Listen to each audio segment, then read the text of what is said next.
Hola a todos, yo soy Bryce Paisal, bienvenidos de nuevo a mi canal y si bien en anteriores ocasiones hablamos sobre antropología o sociología de la moda, hoy vamos a tratar un poco el tema de la democracia.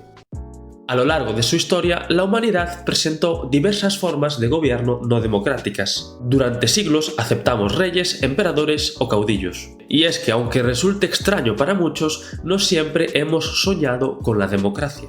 Sócrates, por ejemplo, desconfiaba profundamente de esta. Pensaba que la mayoría del pueblo no era capaz de tomar buenas decisiones porque no tenía la educación ni el conocimiento necesario, siendo lo correcto una sociedad dirigida por aquellos que poseyeran gran sabiduría y virtud. Because democracy basically means government by the people, of the people, for the people. But the people are retarded.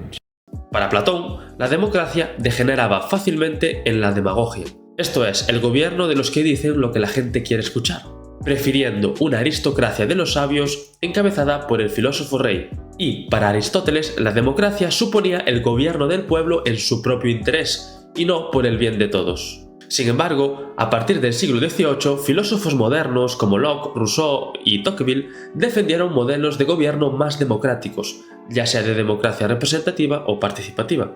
Y en la actualidad, la democracia es un ideal compartido por muchas personas, fundamentalmente por euroamericanos de cultura occidental.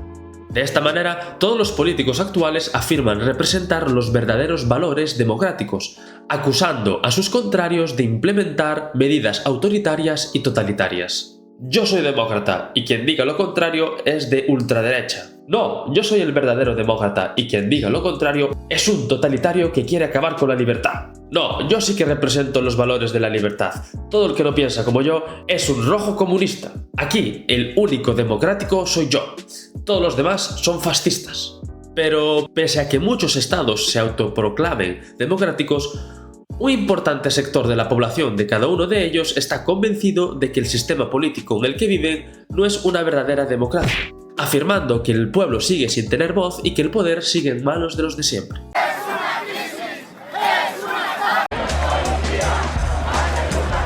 Pero la democracia como sistema de toma de decisiones donde todos los miembros o ciudadanos desempeñan una función activa en el proceso continuo, ¿es posible? ¿Es esta democracia un ideal inalcanzable? ¿Es posible realmente un gobierno del pueblo? ¿O toda organización humana, por más democrática que se proclame, está condenada a convertirse en el dominio de unos pocos? Hoy vamos a explorar estas preguntas de la mano de Robert Michels y su implacable diagnóstico, Los partidos políticos, obra que tiene por finalidad el estudio crítico de la democracia. Robert Michels, sociólogo alemán y alumno de Max Weber, afirmaba que muchos de los problemas más importantes de la vida social surgieron a partir de 1750, siendo uno de estos el principio de autogobierno, piedra fundamental de la democracia. En palabras del propio Michels, a principios del siglo XX, la democracia, tanto como teoría intelectual o como movimiento práctico, se encontraba en una fase crítica de complicada salida. Esta tropezaba con obstáculos no solo impuestos desde afuera, sino surgidos espontáneamente desde dentro, que solo podrían ser superados o allanados en parte. Para Michels, el mal funcionamiento de la democracia existente, entendido por mal funcionamiento la dominación de la sociedad y de las organizaciones populares por unos líderes, no resultaría un fenómeno causado por un bajo nivel de desarrollo social y económico, una educación inadecuada o un dominio capitalista sobre el medio formador de opiniones y otras fuentes de poder, sino que el mal funcionamiento resultaría, más bien, una característica de todo sistema social complejo. La oligarquía, el dominio de una sociedad o una organización por quienes están en la cumbre, es parte intrínseca de la burocracia de la organización a gran escala. De esta manera, el hombre moderno se enfrentaría con un dilema. No puede tener grandes instituciones como el Estado, partidos políticos o gremios sin ceder el poder efectivo a los pocos que ocupan los cargos superiores en estas. Para Michels, allá donde exista una organización, es decir, donde exista un conglomerado humano, por muy democrática que sea su naturaleza en un principio, se genera una suerte de oligarquía. Se tiende a constituir camarillas y subclases, siendo esto una ley sociológica más allá del bien y del mal, la ley de hierro de la oligarquía. Michels llega a afirmar que la organización es lo que da origen a la dominación de los elegidos sobre los electores, de los mandatarios sobre los mandantes, de los delegados sobre los delegadores. Quien dice organización, dice oligarquía. Y los partidos políticos no serían una excepción. Estamos destinados a ser gobernados por unos pocos. Y es que los partidos políticos, como otras organizaciones grandes, tienden a desarrollar una estructura burocrática, un sistema de organización racional organizado jerárquicamente. Toda organización partidaria que haya alcanzado un grado considerable de complejidad reclama la existencia de un cierto número de personas que dediquen todas sus actividades al trabajo del partido, siendo el precio de aumento de burocracia, la concentración de poder en la cumbre y la pérdida de influencia de los miembros. Por eso, muchas de las iniciativas de los partidos y de las organizaciones de masas en general reflejan la voluntad y los intereses de sus líderes y no la voluntad y los intereses de la masa. Las élites políticas y de organizaciones tienen siempre intereses especiales de grupo, que son de algún modo diferentes de los de las personas que representan, puesto que se da prioridad a las necesidades de supervivencia de la organización por encima de la adhesión a la doctrina. La representatividad o el liderazgo representativo es una quimera. Venga ya, toma democracia. Venga. Ante esto, alguien podría afirmar que la solución pasaría por construir una democracia más participativa, donde la ciudadanía tuviera más influencia en las decisiones políticas. Interesante propuesta, pero todo este esfuerzo político ciudadano precisa de organización y de participación continua en esta. La realidad es que las exigencias del trabajo y de la familia, las actividades ociosas y otros compromisos semejantes limitan el tiempo real y la energía mental que el término medio de las personas puede dedicar a un grupo de miembros o a la política. La creciente división del trabajo en la sociedad civilizada moderna ocasiona que cada vez sea más imposible abarcar en una única mirada la totalidad de la organización de cualquier institución a gran escala. Por ello, habrá personas que le dediquen más tiempo que otras a las actividades relacionadas con el ámbito de la política, sumándosele a ello la diferencia profunda de cultura, conocimiento y educación que existirá entre los miembros de la organización, generando esta dinámica siempre creciente la necesidad de liderazgo. Una pescadilla que se muerde la cola. O sea, la democracia no funciona porque parece que no puede funcionar. Pero no hubo ningún partido político que, conociendo la existencia de esta tendencia oligárquica de las instituciones, intentase combatir la ley de hierro de la oligarquía. Veamos la siguiente conversación entre Miguel Anxo Bastos, profesor de Ciencia Política en la Universidad de Santiago de Compostela, y Juan Carlos Monedero, profesor de Ciencia Política en la Universidad Complutense de Madrid y uno de los fundadores de Podemos. El profesor Monedero es profesor de Ciencia Política como soy yo. El profesor Monedero sabe que hay una ley de hierro de la oligarquía. Y parece que dice, no, nosotros somos distintos y Podemos no va a romper esa ley de hierro de la oligarquía. ¿En qué sentido? Que no va a ser un partido distinto por muchos estatutos que tenga. Sabes que hay una ley de hierro de las oligarquías, sabes que es ineludible y sabes que se va a dar y ya se está dando en Podemos. Te puedes hablar así a la gente, sí, pero a mí no, en ese aspecto.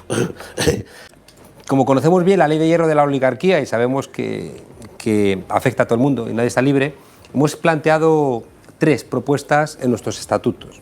La primera es que nadie esté más de 2 legislaturas en ningún cargo. El segundo elemento que hemos planteado es que nadie cobra más de 3 salarios mínimos. El tercer elemento, que creo que es muy relevante, es que hemos establecido el revocatorio de los mandatos. Es decir, que cualquier cargo político de Podemos puede ser revocado por las bases. Hombre, eso dinamita el poder de las élites que nos señaló Michels como un problema de cualquier estructura burocrática. Por tanto, estarás de acuerdo conmigo, como buen politólogo que te reclamas, el hecho de que conozcamos bien los riesgos nos ha hecho también entender dónde tenemos que poner las vacunas para evitar este problema. Todas estas políticas ensayadas, ¿eh? Bueno, los verdes alemanes en su primera legislatura las hicieron y acabaron todas. Bien, según Juan Carlos Monedero, en el caso de España, Unidas Podemos, con su séquito de politólogos y sociólogos, trató de evitar la ley de hierro de la oligarquía. ¿Lo consiguió? El mismo Monedero responde. ¿Cuándo se jodió Podemos? Cuando empezamos a ser rehenes de una cosa que explicamos en clase y que luego no fuimos capaces de conjurar, que es la ley de hierro de la oligarquía. Es decir, que al final las formaciones políticas o cualquier organización termina siendo gestionada por un grupito. Y cuando ese grupito se pelea, y se pelean casi siempre por cuestiones no ideológicas, por cuestiones personales, ¿no? Ahí se va todo al carajo, ahí se joden las cosas. Llegados a este punto, si miramos desde la perspectiva interesada en una sociedad más democrática y más igualitaria, el análisis de Robert Michels es ciertamente pesimista. ¿No hay una respuesta a la ley de hierro de la oligarquía?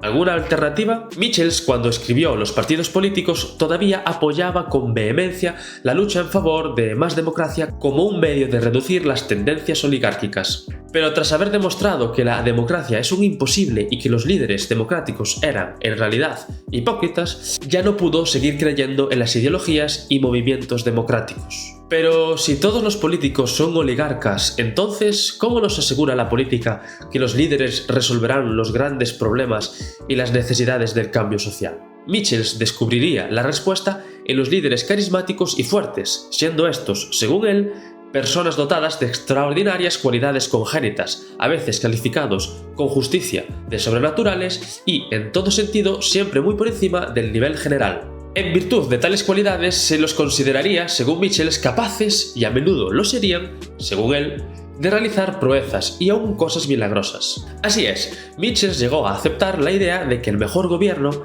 es el sistema elitista bajo la dirección de un líder carismático. Ante la imposibilidad de la democracia y su tendencia inevitable a la oligarquía, solo el líder carismático sería capaz de solventar, animar a las masas en la realización de grandes cosas. Vaya, la alternativa propuesta por Robert Michels a un sistema democrático era Benito Mussolini. Y no lo digo de broma, para él, el duce traducía en forma desnuda y brillante los deseos de la multitud. Llegó a afirmar que los compromisos vulgares y el conservadurismo dictado por las limitaciones de la democracia burocrática y oligárquica no eran propios del carismático duce y el fascismo. Finalizando, quedaría por comentar que Robert Michels fue criticado por el determinismo de su teoría, por Duverger, por Newman o por Robert McKenzie, afirmando estos que los partidos políticos estadounidenses, por ejemplo, no presentarían los problemas de centralización del poder con los que sí contarían los socialistas alemanes, que es el tipo de partido que Robert Michels estudió, dado que carecen de gobierno centralizado a nivel nacional. Y por su parte, Lipset apuntó que, aun aceptándose la validez de todos los argumentos de Michels, esto no significa que la democracia sea imposible, sino la necesidad de una comprensión más realista del potencial democrático en una sociedad compleja, y que, aunque los ideales de la democracia resulten prácticamente inalcanzables, la lucha constante en procura de estos es la única forma en que podemos acercarnos. Y con esto me despido. ¿Te convenció el argumentario de Robert Michels? ¿Crees que la democracia es imposible? ¿Has dejado de creer en la democracia? ¿O sigues siendo un acérrimo demócrata? Sé que me dejo muchas cosas del libro interesantes, pero si os apetece más vídeos sobre esto, solo tenéis que decirlo en los comentarios y haré más vídeos. Así que nada más que decir, y con esto pues os digo adiós. Chao.